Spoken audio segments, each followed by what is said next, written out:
In 1884, 14 European powers met in a room in Berlin and divided the entire continent of Africa on a map. Not a single African was in the room. By the time most Africans understood what had happened, the lines were already drawn. Borders that had nothing to do with the ethnic groups. Borders that cut through families and shaped the continent we are still living with today. I want to show you a different map, a map being drawn right now. And I want you to ask yourself, who is in the room this time? I'm Frimpong, founder of the new Scramble. This is the map that came out of Berlin. Look at it. Straight lines through a continent that did not have straight ethnic boundaries. 14 European powers in one room, drawing borders for a continent none of them had walked across. The French took most of West Africa. The British took the Gold Coast, Nigeria, Egypt, and the route to India. The Belgians took the Congo. The Germans took Southwest Africa and East Africa. The Portuguese kept what they already had. Italy got Libya later. Africans found out from missionaries and tax collectors. By the time anyone organized resistance, the legal frame was already locked in. That is what locked in looks like. The lines on a map become the constraints of a continent. Now look at this map. Every city you see here is being claimed. Some are tier 1 global cities, some are tier 2 regional hubs, some are local. Most are still unclaimed. The lines are being drawn right now, not by governments, by whoever shows up first with a wallet. Let me put this in context. The internet has gone through 3 stages. Web 1 was read-only, static information. You consumed and you did not participate. Web 2 turned users into participants, comments, posts, real-time conversations. Your friends from school, church, and work were suddenly asking if you were on Facebook. Web 3 is the internet of value. Bitcoin came first as digital capital. Then Ethereum introduced smart contracts. And on top of smart contracts, Ethereum introduced the token standard that made it possible to represent anything as digital value.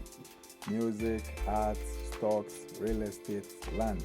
Most people heard about this through NFTs, the JPEGs, the profile pictures, the art that sold for millions, and the projects that collapsed.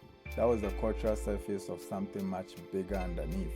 The same token standard that lets an artist mint a JPEG is what lets a coordinate on Earth become a tradable, programmable asset. An EarthMeta city is an NFT. Your governorship is enforced by the same kind of contract that runs an art collection. The difference is what the token represents, not a picture, a place, a real place with real people and real commerce happening on top of it. That is what makes this different from every other crypto trend you've seen. The asset is not a speculation on a picture, it is a digital claim on a real city. So when I ask who is showing up to claim these cities, this is what I mean. Early governors are claiming the cities with the most economic and cultural impact. Many of them are claiming cities in countries they've never visited. That is the default outcome unless something changes. Look at how much of Africa is still open. Many of these cities are still claimable or claimed by people who do not have ties to the place. Now compare that to Western Europe and North America, where most major cities are already taken and the governors are usually from those regions. That is the asymmetry the diaspora can act on. You don't need to be physically present to claim a city. You need a wallet, you need conviction, and you need to move before the room fills up. Governorship is not symbolic. The governor can divide and sell lands within their city. The governor sets policy on what apps can deploy on their territory. The governor takes a 1% of every transaction in EMT, which is EarthMeta's native currency. The governor will eventually issue the city currency on top of EMT. If a gaming company wants to deploy an AR experience at Accra Sports Stadium 5 years from now, the governor of Accra is the policy partner they need. If that governor lives in Houston and has never set foot in Accra, the policy reflects Houston, not Accra. This is not a metaphor. This is how protocol governance works. Right now, this window is open. Cities can be claimed and prices are still in a range that diaspora retail capital can absorb. In 2 years, the math will be different.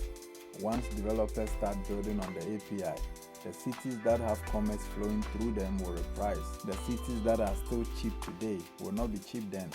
And the development happening on those cities may or may not reflect the interest of the people who live there.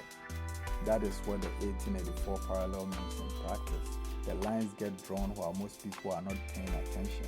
By the time everyone is paying attention, the lines are already drawn. I want to be careful here. I am not saying digital territory is a new form of colonialism. It's not. The scale, the violence, the consequence, none of that match. What I'm saying is the structural pattern is the same. A small group of insiders divides a map. The people most affected do not know it is happening. Once it's done, it stays done. The difference this time is that the room is open. We can be in it. The wallet is the entry ticket. I wrote a new Scramble because I want diaspora investors to be in the room this time. The game doesn't stop. It is forever evolving. The lines that are being drawn right now are the lines our children will inherit. Sankofa, go back and get what was left behind. I'll see you on the next one.